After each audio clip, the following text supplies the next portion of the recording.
Assalamu alaikum muhtaram milletteşlerimiz. Halkımız kayda gına yaşasa da tuğan tilimizni, gırıf gadetlerimizni saklap kalı için şaktı işler başkara. Olar bilen biz sizin de tanıştırıp durabız. Hürmetli Müslümanlarımızı Uraza ayı başlanı bilen tebrik etemiz. Siz Tatarlar tapşırın qarıysız bugünkü çıkarılışta. Çilebi şehirinin İsmail Meşti Ramazan ayına nişi hazırlene. Anna bulay bir yük ağır etip vazife etip kabul ederek gerek mi? Bu Allah'ın bizge birgen naşol ilahi bir bulağı indi oldu. Şahıslerde yazıcı şair Ahmet Feyzi. Tatar edebiyatının barlık janrlarında da, poeziyasında, prozasında, dramaturgiyasında, libretlarda yazgan ol. Hem edebi tenkitinde kılaşlap bargan şairlerin birisi. Türkiye dünyada Nevruz beyremi, Astana'da milletteşlerimiz nişik beyremiydi. Kütüp aldık Nevruz'unu, выставkalar işlep, milli aşlarımızı işlep. Astırhan ülkesi Cemel Avul yaşayışı. Bütün hamjirde Teplitsi bizde, özlerinin личный подсобный хозяйстволары. Barsı Teplitsi'de şunda dünya koreler. Yılına 4 urajay alırlar. Barlık Müslümanlar için en mübarek bulgan Ramazan ayı kildi. Bu ay davamında uraza tutup gün yaktısında aşağı uçudan gına tügül günahlı işlerden tıyılı farız. Kubrek iyilikli ameller kılı, izgi tileklerde bulu ayı davul. Uraza ayı başlanı unayından bizden icad Türkümü Çilebi şehirinin İsmail Meşti müminler bilen işraştı. Onlarının tileklerini bildi. Bu Ramazan ayı bizim için bu Kur'an ingen ay Kadir kişisi menaşol Kadir kişisinde ingen indi ol. Şuna göre Müslümanların konuğunda bu ende en yaktı en izgi ay dip biz onu biliriz. Bu ayda kılgan yaxşılıkның izgilikның savabı көп mərtəbə arttı. Hem şulay kişinin kılgan günahlarının da ağırlığı şulayıq. Her bir kişiye de ol Kur'an kitabı yolunu көрсетmez. Her bir kişiye de ol kullanma bulmaz. Kur'an bu günahtan tıyıla turgan takva kişiler için ol dürüst yolunu көрсетуші kitap deb aytar. Takva kişi biz aytamiz, kişi günahlardan tıyıla turgan, günahlardan şitleşe turgan kişilerge takva kişiler deb aytamiz. Kur'an kitabı bizning turmuşımıza kirsin üçün biz ana şu takvalıkka tiş biz erişirge takvalıkka yani yolun birisi hem şu takvalık alemine bizge açılgan kapkalar ol uraza arkalı bola. Yıl sayın uraza tutuşlar arasında yaşlar üstünlük itedi medrese okutuşları. Rinat Vali Muhammadov bu dini yolаны indi 3-шіге өтті. Ramazan ayının мәгънәсен аңлар үшін ул медресеге укырга килгән. Я уже давно задумывался, как бы в детстве видел, что родственники, как бабушки, старенькие держали уразу, мне было это все интересно.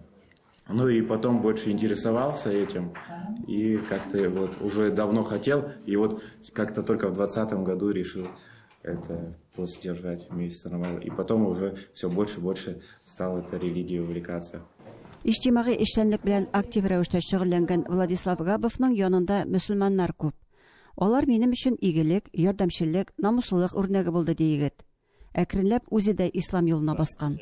Хәзер ул мәдрәсәдә 3-нче сыйныфта укый һәм уразаны да калдырмый. Каждый раз вот человек богобоязненный желает в конце Рамадана всем и всем себе и всем остальным дожить до следующего Рамадана. Такое у нас как бы даже, наверное, чувство всегда, мы в ожидании именно этого месяца всегда находимся, потому что это, на самом деле, невероятное место. И вот на этот месяц я всем желаю, конечно же, прожить его достойно, достойно наших предков, тех, благодаря кому мы сегодня живем. И, в общем, не лениться и узнавать то, чего мы еще можем не знать. Потому что мы многое делаем неправильно в этой жизни. И хочется поправить себя. Мәдрәсәнең 1-нче сыйныфында белем алган Дин Ислам Юмагулов тормышында дулкынландыргыч вакыйга быелгы Рамазан айы. 1-нче тапкыр ураза тота башлаган. Дәвамлы булсын дип тели үзенә егет. Пусть Аллах примет ваш пост и простит вам ваши грехи и наградит баракатом и миром. Сәйд Исхак хәзрәт Исмагил мәчете мәдрәсәсенең иң олы укытучысы. 25 ел дәвамында биредә шәкертләргә ислам нигезләрен өйрәтә. Я хотел бы поздравить это священный месяц Рамадан, всех мусульман. Пост – это милость Аллаха. Пост – это очищение грехов.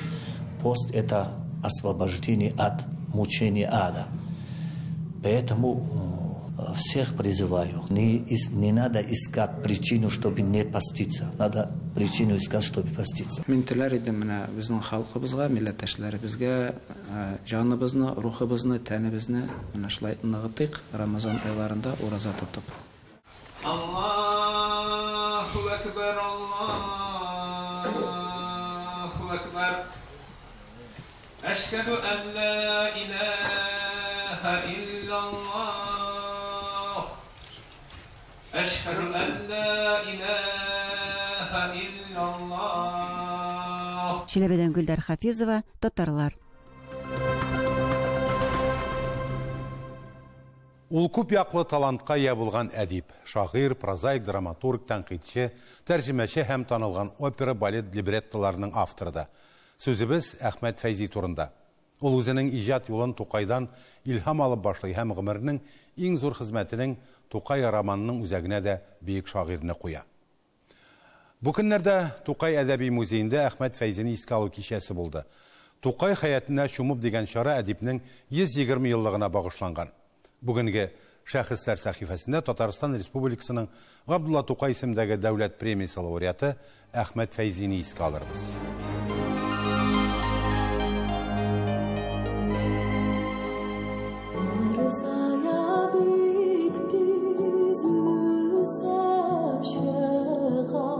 Донлыклы Умырзая җырын белмәгән кеше сирәктер мөгаен.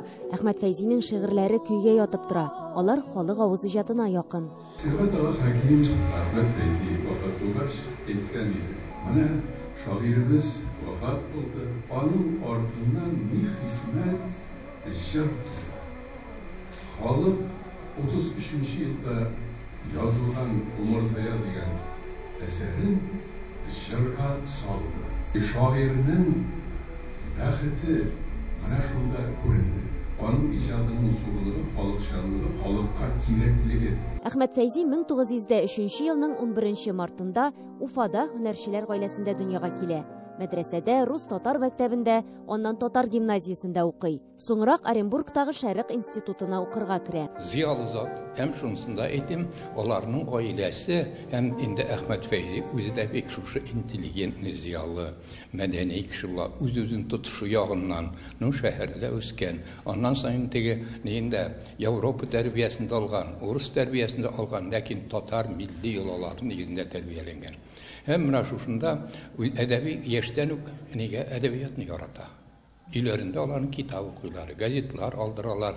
Һәм инде аның беренче ниен шушы ничәдер яшьтә, 17-16 яшьтә яза ул. Аның матурлык дөньясында дигән беренче комедиясе Уфа сәхнәсендә уйнала. Ул вакытта агитацион характердагы актуаль мәсьәләләргә багышланган, көн кадагына суккан пьесалар язган. Тик язмыш Әхмәт Фәйзигә бер урында гына утырып тынычлап язарга ирек бирми. Оренбургта ул 1 ел гына укып кала. Ул вакыттагы кытышкыч ачлык башка күп кенә милләттәшләребезне сыман аны да Урта Азияга китәргә мәҗбүр итә. Ташкент город хлебный дип кагына әйтмәгәннәр. Һәм бирдә менә ул Ташкентның үзенә барып җиткәнме, әмма Төркмәнстанда 2 еллап яшәү хакында аның мәгълүматлары бар. Бирдә ул укыту белән шөгыльләнгән. Аннан хәзер үзешчән театрда артистта булган, 2 елга якын менә шушылай илгән. Аннан инде Уфага кайткан, Уфага кайтып бераз булганнан соң анда хәзер шушында унида укыту мәгариф системасында эшләгәндә Донбасска китә. Донбасста ул вакытта татар яшьләре күп булган. Әхмәт Фәйзи мәгариф һәм мәдәният системасында эшли. Шул вакытта иҗатын дәвам итә. Поэма, шигырь, драма әсәрләре яза. Пьесалары Донбасс, Төркмәнстан, Казан сәхнәләрендә куела. Аннан Мәскәү, Казан, Татарстанның Орча ягында төрле эшләрдә хезмәт куя. 1931 елда тулысынча Мәскәүгә күченә.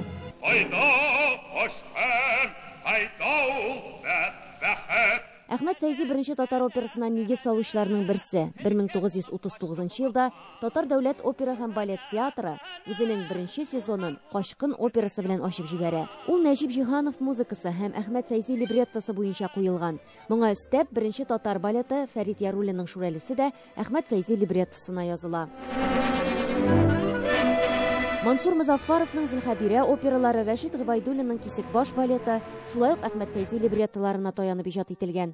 Нәҗип Җиһановның Җәлил операсы да аның либреттосына язылган.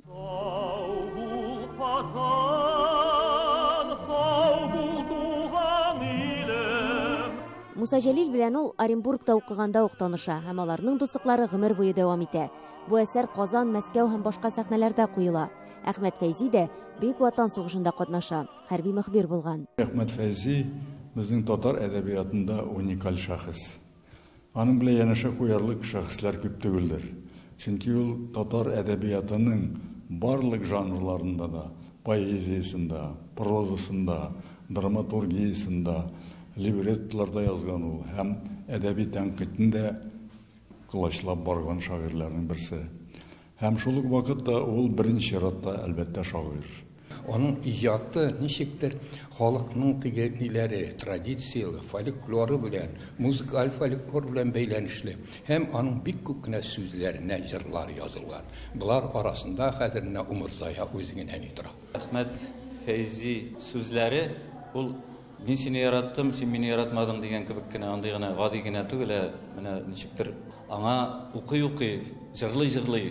Жырлаған сайын, оқыған сайын, аның сүзләрінің тирәнлегенә һаман төшә барасың. Ул менә дигән шагыйрь.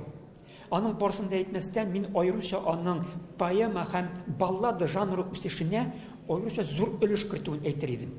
20-нче елларда язган шигырьләренә миллион синнәтме ул, яисә 30-нчы елларда халык җыры булып киткән Умырзаямы ул, флейталар поэмасымы ул, Кара таш ник дәшми дигән баллады, Туу сулышы дигән баллады. Менә булар Әхмәт Фәйзине шигъриятның таянышы булып торган, аның биеклеген билгеләгән поэма һәм баллада жанрында югары урынга куя.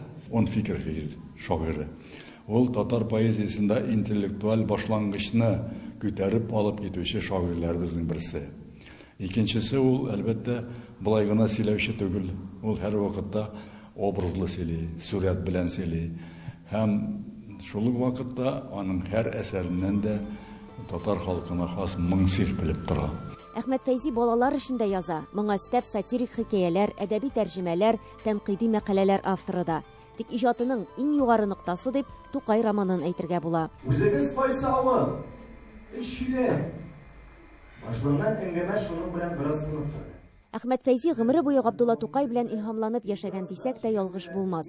1935 елда Тукай җаекта пьесасын әзерли башлый. Соңрак ул Тукай драмасы булып уеша. Менә кайсы вакыт мин Тукай романын, Тукай драмасын укыйм да гаҗәпләнәм. Ул шул хәтле Тукай эзләреннән барган, Тукайның кайсы йортта торган, нәрсә сөйләгән, кем белән очрашкан, бөтенесен менә шул вакытта инде яшь кенә җигет бит әле ул. Менә шул хәтерләп һәм соңыннан Тукай турындагы драманы һәм иң әйбәт роман иҗат иткән. Тукайны күреп белгән күп санлы кешеләр белән хат алыша. Аның архивында ялгышмасам 800дән артык хат бар. Бу аның димәк Казан белән, Җаек белән бәйле, Тукай эшләгән, яшәгән төбәкләр белән бәйле кешеләргә язган хатлары. Безнең күренекле галимебез Захир Шәйхелисламов аларны өйрәнеп китапта чыгарды, диссертациядә юклады. Тукай романының 56 варианты була. Бу Әхмәт Фәйзинең әлеге хезмәткә бик җитди каравын күрсәтә. Тукай романы өчен ул 1958 елда әдипләрдән беренче булып Тукай исемендәге дәүләт премиясына лаек була. Вафатына 2 көн кала да Тукайга багышлап шигырь язган ул. Гәрчә Мәскәүдә яшәсә дә, Казан белән аның инде бәйләнеше бик тыгыз була. Монда еш кайткалы. Һәм вафат булганнан соң ул инде үзенең васияте буенча Казанга кайтарып җирлиләр. Бу да юкка түгел. Әхмәт Фәйзи көчле һәм максатчан кеше булган. Исемен эш гамәлләре белән булдырган. Татар халкы өчен бай мирас калдырган. Эльвира Хөснетдинова, Татарлар, Казан. Хөрмәтле тамашачыларыбыз, сез Татарлар тапшыруын карыйсыз программабызның икенче өлешендә. Төрки дөньяда Нәүрүз бәйрәме, Астанада милләттәшләребез ничек бәйрәм итә? Көтеп алдык Нәүрүзне. Выставкалар эшләп, милли ашларыбызны эшләп. Әстерхан өлкәсе Җәмәл авыл яшәеше. Бөтен һәм җирдә теплица бездә. Үзләренең личный подсобный хозяйстволары. Барсы теплицада шунда дөнья күрәләр. Елына 4 урожай алалар.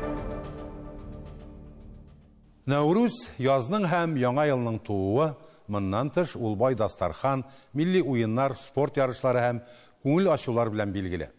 Быел Казакстан иленең һәрбер почмагында Нәүрүз бәйрәме 3 көн дәвам итте. Астана татарлары барлык төрки халыкларның яраткан бәйрәмен ничек каршы алды икәнсең? Әдилә Төхбәтова видео язмасында.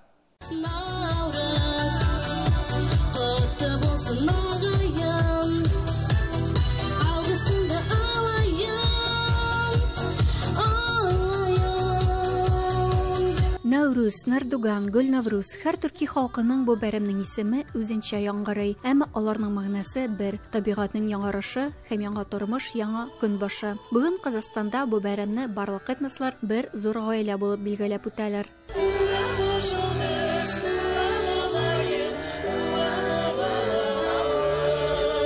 Казакстанның бөтен халкы өчен Нәүрүз халыкның бөек көне дип тә санала. Бу изге вакытта кешеләр бер-берләренә үпкәләрен кичерәләр. Яңа елга тик кенә игелекле йөрәк һәм ихлас теләкләр белән керергә тырышалар. Моннан тыш бу көнне төрле юлларны үткәрүдә кабул ителә. Бүген Казакстан халкының башкала ассамблеясе аналары советы җитәкчесе Турар Шакин Казак халкының алкалар кию йоласын үткәрде. Бұл қазақтың ұмыт болған дәстүрінің бірі. Қазіргі заманда өкінішісі 1-2 жаста қыз балалардың құлағын тесіп жатады. Оның әр жағындағы тәрбиелік мәнін білмей жатады.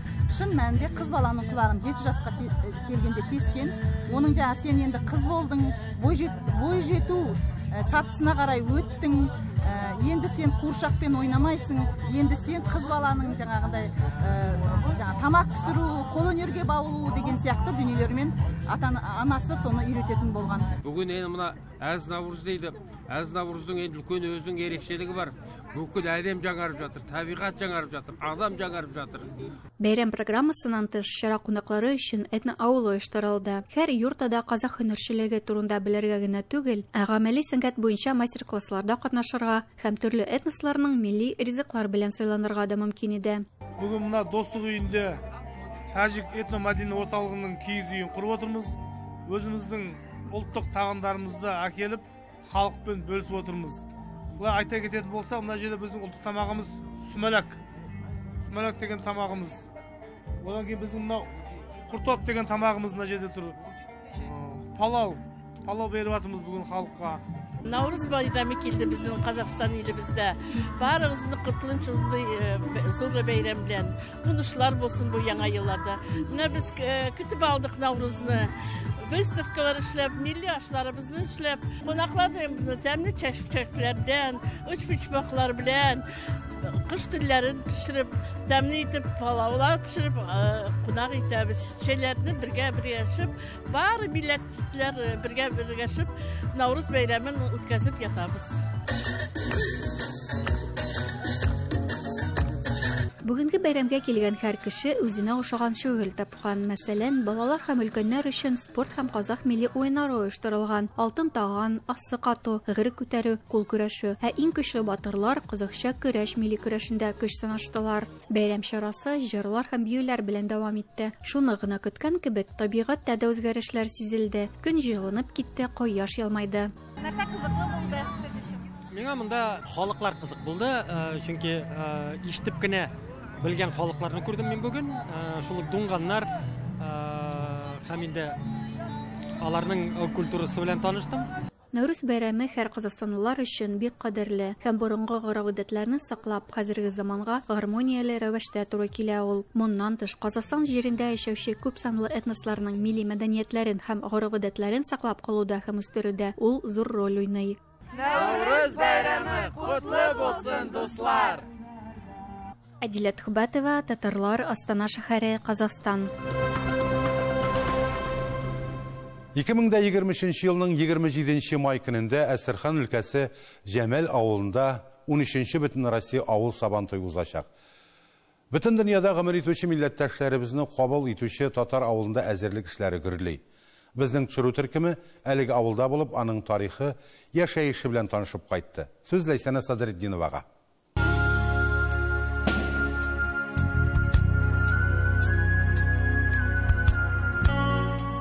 Жәмәле авылы тарихы 1600 елдан башлана. Монда бүген 6000-нән артык кеше яши. Шуларның 3000-нән артыгы милләттәшләребез. Татарлар монда үз эшләре белән шөгыльләнә. Алар яшелчә үстерәләр. Күрәсез, монда һәрбер гаиләдә теплицалар. Гомумән, бу татар авылы һәм алар үз җирләрендә үзләренчә гомер итәләр. Булар яшиләр, эшлиләр. В основном сельское хозяйство, бездә выращивание дип әйтик. Помидор, кыяр, сельхозпродукция. Теплицалар куелган. Теплицалар бөтен һәм җирдә теплица бездә. Үзләренең личный подсобный хозяйстволары. Елына 4 урожай алалар. Халык. Авылда тагын нәрсәләр бар? Мәктәпләр, балалар. Авылда бар, мәктәп бар. 2 мәчет бар, 2 детский сад бездә бар. Дом культуры хәзерне салынып тора программа буенча. Администрация мәктәптә 740 кеше бала укый. Әйе, мәктәп турында без аерым сөйләдек инде. Безне иң куандырганы монда татар мөхите булу. Әйтүем буенча инде Аллага шөкер китаплар да бар, мөмкинлекләр дә бар, дәреслекләр дә бар. Зур рәхмәтебезне без инде Татарстанның Мәгариф министрлыгына, бөтен дөнья татарлар конгрессына белдерәбез. Бик зур рәхмәт сезгә. Татар теле укытыла, татар яшьләре авылларыннан китми. Без авыл җирендә торамыз, барымызда да бакчалар. Шу әним, әтием бакчада эшлиләр, әним үзе вакытында школда да эшләгән инде, шул инде үзебез затларыбыз бар, бакчаларыбыз. Үзең шушында укытучы булып кайттың инде. Әйе, Менә үз яратасыңмы авылыңны, гомумән эшеңне, мәктәп? Әйе, мин үзем эшендә дә яратам, авылымда да яратам. Мәйтәм, бер дөньяда бу авылга не променяю, потому что үзем дөньям, үзем средам. Миндә кибеткә дә керсән рәхәт, школда да йөрсән рәхәт, бөтен барсаларда сөйләшпәгә рәхәт. Аннан кышкы вакытта да мин яратырга татарский затларды, мероприятиялардан Дуслык дигән организациядә дөнья вакыт состояла, улардан бергә Казанларда лагерьларга детский өйрәтергә милләтебез хәзинәләре дигән Казанда лагерьлар бар иде. Там аның үзләренең мероприятияларына тоже күп катнашкан. Алайса сәламнар җиткерәләсең инде син. Кемнәргә җиткерәсең сәламыңны? Татарстанда Лейсан Сафина дигән хатын бар инде. Ул вакытта Идел җитәкчесе булган иде. Шуларга сәлам, бик зур Идел Яшәр үзәгенә сәлам. Менә быел бөтен Россия татар авыллары Сабантуе сездә булачак. Менә ничек сез көтәсезме? Менә эшләр башландымы? Да, бик көтәмез Сабантуйда, Всероссийский Сабантуй, тем более бездә. Ел үзебезнең Астраханский Сабантуй елда бездә узыдан иде, безнең авылда. Инде киләчәк елны без каршы аламыз бөтен татарларны безнең Жәмәл җирендә. Менә форсаттан файдаланып чакырыгыз инде бөтен дөньяда яшәүче татарларны үзегезнең бәйрәмгә. Бөтен дөнья яшәүче татарларны каршы аламыз, рәхим итегез, куш килдегез безгә, көтәбез. Лейсана Садретдинова, татарлар, Жәмәл авылы, Әстерхан өлкәсе. Бүгенге менә шулар мөхтәрәм милләттәшләребез. Төрле милләт кешеләренең иң югары максатларга ирешү өчен берләшүе, ватанга карата чиксез мәхәббәте һәм ватанпәрвәрлеге халкыбызга тарих сынауларын җиңеп чыгарга ярдәм иткән. Без көчле рухлы бердәм халык. Тоткан уразаларыгыз кабул булсын. Сау булыгыз.